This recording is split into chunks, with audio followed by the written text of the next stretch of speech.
সুপ্রিয় দর্শক, স্বাগতম জানাচ্ছি সর্বশেষ আপডেট বাংলা সংবাদে। শুরুতেই সংবাদ শিরোনাম। শুরুতেই জানিয়ে দেব অন্তর্বর্তী সরকারের প্রধান উপদেষ্টার ফেসবুক পেজ বন্ধ ঘোষণা। বিস্তারিত থাকছে প্রতিবেদনে। এদিকে ভোট নিয়ে ইউনূসের জালিয়াতি ফাঁস করে দিল টিআইবি। বিস্তারিত থাকছে প্রতিবেদনে। আরও জানিয়ে দেব টিআইবির পরিসংখ্যান যা বলছে, ত্রয়োদশ সংসদ নির্বাচন কি আদৌ সুষ্ঠু ছিল? বিস্তারিত থাকছে প্রতিবেদনে। এদিকে ইউনূসের অবৈধ সরকারের পররাষ্ট্রনীতির দুর্বলতা ও দেশ বিক্রির রাজনীতি। বিস্তারিত থাকছে প্রতিবেদনে। আরও জানিয়ে দেব কারাগারে নিঃশব্দে আওয়ামী নিধন চলছেই। বিস্তারিত থাকছে প্রতিবেদনে। এবং সর্বশেষ জানিয়ে দেব দেশব্যাপী নির্বাচন পরবর্তী সহিংসতার রক্তক্ষয়ী রূপ। বিস্তারিত থাকছে প্রতিবেদনে। এতক্ষণ শুনছিলেন সংবাদ শিরোনাম, এবারে বিস্তারিত। তার আগে ভিডিওটি ভালো লাগলে এবং সর্বশেষ আপডেট পেতে চ্যানেলটি সাবস্ক্রাইব করুন। ধন্যবাদ। দীর্ঘ 18 মাসের যাত্রার ইতি টেনে বন্ধ হয়ে গেল অন্তর্বর্তী সরকারের প্রধান উপদেষ্টার অফিসিয়াল ফেসবুক পেজ। বুধবার 18 ফেব্রুয়ারি প্রধান উপদেষ্টার ভেরিফাইড ফেসবুক পেজে দেওয়া এক বিদায়ী পোস্টে এ ঘোষণা দেওয়া হয়। ফেসবুক পোস্টে জানানো হয়, chief adviser GOB head of the government নামের এই অফিসিয়াল পেজটি এখন থেকে আর সক্রিয় থাকবে না। 2024 সালের 14 আগস্ট অন্তর্বর্তী সরকার গঠনের পর জনযোগাযোগের অন্যতম মাধ্যম হিসেবে এই পেজটি খোলা হয়েছিল। বর্তমানে পেজটিতে ফলোয়ার সংখ্যা 44 লাখেরও বেশি। বিদায়ী পোস্টে জনগণের প্রতি কৃতজ্ঞতা জানিয়ে বলা হয়, গত 18 মাস সময়কাল জুড়ে সবার সহায়তা, আগ্রহ ও অংশগ্রহণের জন্য আমরা আন্তরিক ধন্যবাদ জানাই। আপনাদের সমর্থন, সহযোগিতা ও সমালোচনা আমাদের যাত্রাকে আরও মূল্যবান ও সমৃদ্ধ করেছে। নির্বাচন নিয়ে প্রধান উপদেষ্টা মোহাম্মদ ইউনূসের জালিয়াতি ফাঁস করে দিয়েছে ট্রান্সপারেন্সি ইন্টারন্যাশনাল বাংলাদেশ টিআইবি। সোমবার রাজধানীর ধানমন্ডিতে টিআইবির কার্যালয়ে আয়োজিত সংবাদ সম্মেলনে এসব পর্যবেক্ষণ তুলে ধরা হয়। সেখানে সাংবাদিকদের বিভিন্ন প্রশ্নের জবাব দেন সংস্থাটির নির্বাহী পরিচালক ইফতেখারুজ্জামান। সেখানে আওয়ামী লীগকে বাইরে রেখে এই নির্বাচন অন্তর্ভুক্তিমূলক হল কিনা এ নিয়ে আরও প্রশ্ন উঠবে বলে মন্তব্য করেছেন ইফতেখারুজ্জামান।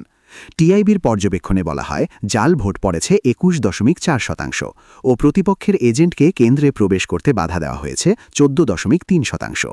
নির্বাচন পরবর্তী সহিংসতা হয়েছে 125টি। সার্বিক পর্যবেক্ষণে টিআইবি বলেছে, শুরুতে তুলনামূলক সুস্থ প্রতিযোগিতার লক্ষণ দেখা গেলেও ক্রমান্বয়ে রাজনৈতিক দল এবং প্রার্থীরা নির্বাচনী কার্যক্রমের পুরাতন রাজনৈতিক চর্চা বজায় রেখেছেন। ফলে নির্বাচনে দল ও জোটের মধ্যে আন্তঃদলীয় কোন্দল, ক্ষমতার জন্য অসুস্থ প্রতিযোগিতা এবং সহিংসতা ক্রমেই বৃদ্ধি পেয়েছে, যা নির্বাচন পরবর্তী সময়েও অব্যাহত। নির্বাচনী সহিংসতার পাশাপাশি পতিত কর্তৃত্ববাদী শক্তির ঘোষিত নির্বাচন বিরোধী তৎপরতার ফলে অস্থিতিশীলতা এবং ভোটারদের মধ্যে উদ্বেগ বিরাজ করেছে। পূর্বের ন্যায় রাজনৈতিক দল এবং প্রার্থীরা নির্বাচনে অর্থ, ধর্ম ও পেশি, পুরুষতান্ত্রিক ও গরিষ্ঠতান্ত্রিক শক্তির ব্যবহার শুধু অব্যাহতই রাখেননি, বরং বিশেষ করে অর্থ ও ধর্মের ব্যবহার ব্যাপকভাবে বৃদ্ধি পেয়েছে। বাংলাদেশের ত্রয়োদশ জাতীয় সংসদ নির্বাচনকে ঘিরে সুষ্ঠুতা ও গ্রহণযোগ্যতার প্রশ্ন আর রাজনৈতিক বিতর্কে সীমাবদ্ধ নেই। নির্বাচন পরবর্তী পর্যবেক্ষণে ট্রান্সপারেন্সি ইন্টারন্যাশনাল বাংলাদেশ টিআইবি যে পরিসংখ্যান প্রকাশ করেছে, তা সরাসরি নির্বাচনী প্রক্রিয়ার ভিত্তিকেই প্রশ্নের মুখে দাঁড় করাচ্ছে। এই তথ্যগুলো একত্রে দেখলে স্পষ্ট হয়, ভোট শুধু প্রতিদ্বন্দ্বিতামূলক ছিল না, বহু জায়গায় তা কার্যত নিয়ন্ত্রিত এক প্রক্রিয়ায় পরিণত হয়েছিল। টিআইবির তথ্য অনুযায়ী 46.4% ভোটকেন্দ্রে ভোটারদের কেন্দ্রে প্রবেশেই বাধা দেওয়া হয়েছে, অর্থাৎ প্রায় প্রতি 2টি কেন্দ্রের একটিতে ভোটাধিকার প্রয়োগের সুযোগ শুরুতেই সংকুচিত হয়ে যায়। এর পাশাপাশি 21.4% কেন্দ্রে জাল ভোট পড়ার অভিযোগ উঠে এসেছে, যা ভোটার উপস্থিতির প্রকৃত চিত্রকেই প্রশ্নবিদ্ধ করে। শুধু তাই নয়, বহু ক্ষেত্রে ভোটগ্রহণ শুরুর আগেই ব্যালটে সিল মারা হয়েছে, এমন অভিযোগের হার 14.3%।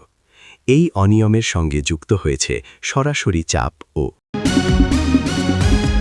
বাংলাদেশের অর্থনীতি, স্বাধীনতা এবং সার্বভৌমত্বের উপর যুক্তরাষ্ট্রের বাণিজ্যিক আগ্রাসন নতুন কিছু নয়, কিন্তু ২০২৪ সালের জুলাইয়ে দেশব্যাপী দাঙ্গা, নির্বাচিত সরকারকে উৎখাত এবং অবৈধভাবে ক্ষমতা দখলের মাধ্যমে যে সরকার প্রতিষ্ঠিত হয়েছে তাদের পররাষ্ট্রনীতির দুর্বলতা এবং দেশ বিক্রির প্রবণতা এখন স্পষ্ট হয়ে উঠেছে। যুক্তরাষ্ট্রের সঙ্গে সম্পাদিত বাণিজ্য চুক্তি তারই প্রমাণ। বাংলাদেশের তৈরি পোশাক শিল্পের জন্য যুক্তরাষ্ট্র সবচেয়ে বড় বাজার, কিন্তু সেই বাজার ধরে রাখতে বাংলাদেশকে দিতে হচ্ছে অসম সুবিধা। যুক্তরাষ্ট্র মাত্র 1% শুল্ক ছাড় দিচ্ছে, আর তার বিনিময়ে বাংলাদেশকে দিতে হচ্ছে কয়েক বিলিয়ন ডলারের এলএনজি, কৃষিপণ্য এবং তুলা আমদানির প্রতিশ্রুতি। এই চুক্তির ফলে বাংলাদেশের ওপর চাপবে দীর্ঘমেয়াদী আমদানি ব্যয়, যা দেশের অর্থনীতিকে অস্থিতিশীল করে তুলবে। যুক্তরাষ্ট্রের রেসিপ্রোকাল ট্যারিফ নীতি বিশ্বের সব দেশের জন্য একই রকম কঠোর, কিন্তু বাংলাদেশের মতো উন্নয়নশীল দেশের জন্য তা আরও বেশি ক্ষতিকর। দেশের বিভিন্ন কারাগারে বন্দী আওয়ামী লীগ নেতাকর্মীদের মৃত্যুর মিছিল দীর্ঘতর হচ্ছে। সর্বশেষ আজ রোববার ভোরে রংপুর মেডিকেল কলেজ হাসপাতালে চিকিৎসাধীন অবস্থায় মারা গেছেন গাইবান্ধার পলাশবাড়ী উপজেলা আওয়ামী লীগের সভাপতি ও সাবেক উপাধ্যক্ষ শামিকুল ইসলাম, ৬০ বছর। একের পর এক রাজনৈতিক বন্দীর মৃত্যুর ঘটনায় নিছক অসুস্থতার দাবি নিয়ে জনমনে গভীর সন্দেহ ও ক্ষোভ সৃষ্টি হয়েছে। অভিযোগ উঠেছে, বর্তমান প্রশাসনের অধীনে কারাগারগুলো এখন আওয়ামী লীগ নিধনের নিঃশব্দ পরীক্ষাগারে পরিণত হয়েছে। চিকিৎসার নামে কালক্ষেপণ ও রহস্যজনক মৃত্যু। গাইবান্ধা জেলা কারাগারের জেল সুপার আনোয়ার হোসেন জানান, শামিকুল ইসলাম ভাঙচুর ও মারামারি মামলায় গত 18 অক্টোবর থেকে কারাগারে ছিলেন। শনিবার রাতে তিনি অস্বস্তি বোধ করলে তাকে প্রথমে গাইবান্ধা সদর এবং পরে রংপুর মেডিকেলে পাঠানো হয়। হাসপাতালের হৃদরোগ বিভাগের প্রধান ডাক্তার হরিপদ সরকারের তথ্যমতে দিবাগত রাত 2:50 ভর্তির মাত্র 1 ঘণ্টা পর 3:50 তার মৃত্যু হয়। ফলাফল প্রকাশের পরে ভোটকে কেন্দ্র করে সারা দেশে ব্যাপক হারে সহিংসতার ঘটনা ঘটছে। বেশিরভাগ ক্ষেত্রেই বিএনপির বিজয়ী প্রার্থীর সাথে জামায়াত কিংবা স্বতন্ত্র প্রার্থীর সমর্থকদের সংঘর্ষ রক্তক্ষয়ী রূপ নিচ্ছে। প্রাণঘাতী সহিংসতায় এ পর্যন্ত ময়মনসিংহের হালুয়াঘাটের এক শিশুসহ মুন্সীগঞ্জ ও বাগেরহাটের একজন করে মোট 3 জনের হতাহতের খবর পাওয়া গিয়েছে। এ পর্যন্ত দেশব্যাপী আহতের সংখ্যা 102 জন। তথ্যসূত্র, নির্বাচন পরবর্তী সহিংসতায় শিশুসহ নিহত 2, আহত 102। যুগান্তর।